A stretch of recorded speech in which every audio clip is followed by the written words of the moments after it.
व्यासपीठावर उपस्थित असणारे जिल्ह्याचे नेते आदरणीय खासदार धनंजय महाडिक साहेब व व्यासपीठावरील सर्वच मान्यवर, मी आता नावं घेत नाही वेळेअभावी. या ठिकाणी मी वेळेअभावी जास्त बोलता येणार नाही. उमेदवारांच्या बद्दल मी थोडं आपल्याला सांगू इच्छितो.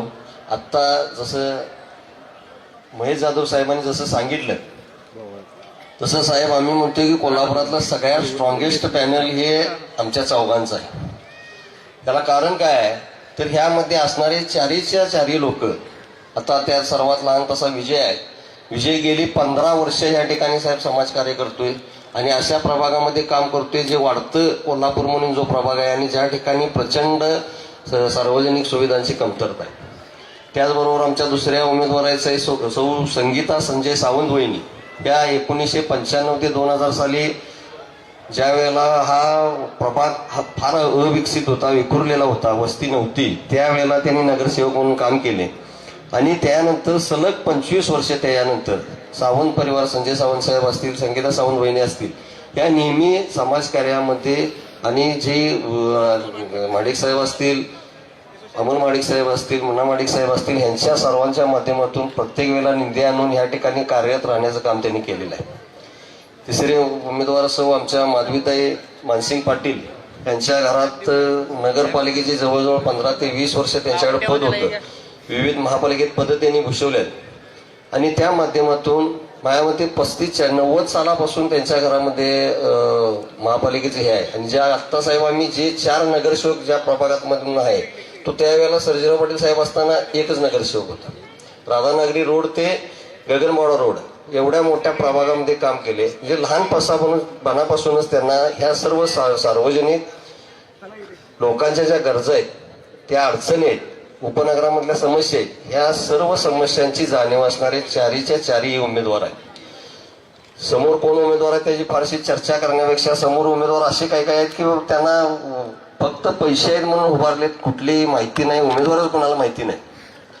साहेब आता दुसरी एक गोष्ट सांगू इच्छितो, ज्या ठिकाणी सभा व्हायला लागल्या त्या रोडला साहेब आपल्या मार्फत 100 कोटीमधून 17.5 कोटी रुपये या ठिकाणी मंजूर आहे. जे रिंग रोडच्या परिसरातील सर्व नागरिकांचा, आता इथून साहेब जायचं म्हटलं तर एक तर फुलेवाडीतून 3 किलोमीटर फिरून जायला लागते किंवा सानेगुडीतून 3 किलोमीटर फिरून जायला लागते. हा रोड झाल्यानंतर डायरेक्ट 3 किलोमीटरचं अंतर साहेब कमी होते. या रोडवरून त्यांना आता इथून साहेब पुढे शाळा असेल, कॉलेज असेल, हे सगळे ह्या रोडवर आहे. आता मगाशी विजय जाधव साहेबांनी सांगितलं, महेश जाधव साहेबांनी सांगितले असेल, ते जिम आपण महिलांसाठी एक वेगळी केली, ते सगळे ह्या रोडवर आहे. दवाखाना महापालिकेचा ह्या रोडवर आहे. भाजी मंडई अद्ययावत अमोल महाडिक साहेबांच्या मार्फत त्या ठिकाणी इमारत त्या ठिकाणी झाल्या, ती ह्या रोडवर आहे. जे फक्त ह्या रोडच्या गोष्टी जर सांगितल्या तर ह्या ठिकाणी नाही म्हटलं तर आत्ता कामं झालेली आहेत ह्याच्यात एक 30-40 कोटीची फक्त ह्या रोडच्या संदर्भातली कामं आहेत.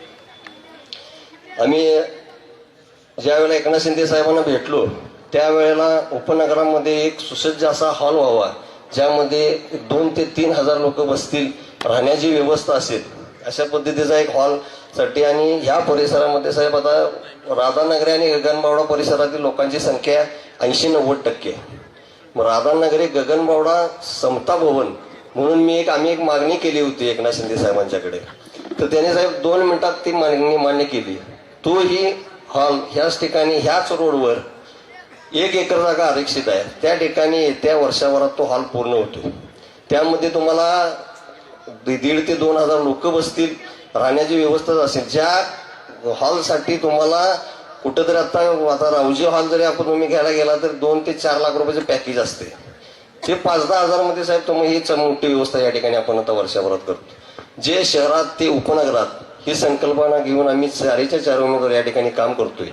आणि ते काम करत असताना आता या ठिकाणी उपस्थित आहे धनंजय महाडिक साहेब, अमोल महाडिक साहेब असतील, चंद्रकांत दादा असतील, राजेश क्षीरसागर साहेब असतील, आबिडकर साहेब असतील.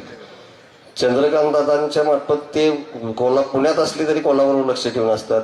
त्याचबरोबर मुख्यमंत्री फडणवीस साहेब आहेत आणि उपमुख्यमंत्री एकनाथजी शिंदे साहेब आहेत. या सगळ्यांच्यापर्यंत पोचण्याचा ऍक्सेस आमच्या ही सगळी खासदार साहेब आहेत, आमदार साहेब आहेत. ह्याच्या आधी आम्हाला जिल्हाध्यक्षाच्या वरचं कधी काही माहीत नसायचं, परंतु आता आम्हाला डायरेक्ट आम्ही मुख्यमंत्री आणि उपमुख्यमंत्र्यांपर्यंत पोचू शकतोय. आणि त्यांचा हात ढिल्ला आहे. फक्त तुम्ही मागणी करायला कमी पडता कामा नये, जास्तीत जास्त गोष्टी देण्यास तयार आहे. आणि हे सर्व करण्यासाठी आपल्या मताची ताकद ही आमच्या पाठीमागे असणं गरजेचे आहे. आता वेळ जास्त नाही आहे. महाडिक साहेबांचं भाषण आपण इथं ऐकावं असं एक अपेक्षित आहे, त्यामुळं बोलता येत नाही. मला जरा बोलायचं होतं बावड्याबद्दल. साहेब काय व्हावं लागले, आता 4 निवडणुका साहेब झाल्या विधानसभेच्या. 4 निवडणुकांमधून सगळ्यांनी ऐकणं महत्वाचं आहे.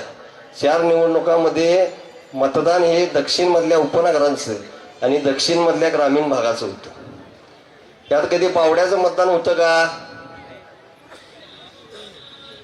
4 वेळा निवडणुका झाल्या, 2 वेळा तुम्ही आमदार झाला, मंत्री झाला, सगळं पदं भोगली. परंतु ज्या वेळेला कधी वेळ येईल,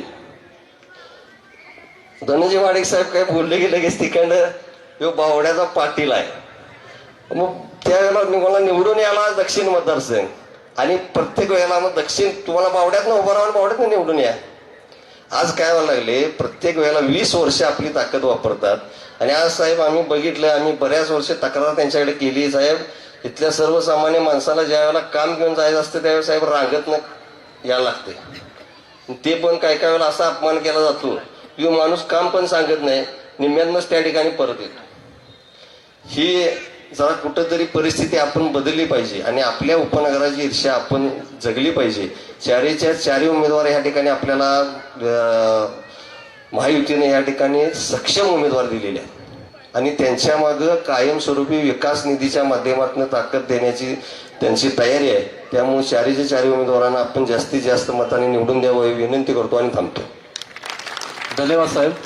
यानंतर आपले सर्वांचे लाडके खासदार साहेब महाडिक साहेब आपणाला मार्गदर्शन करतात.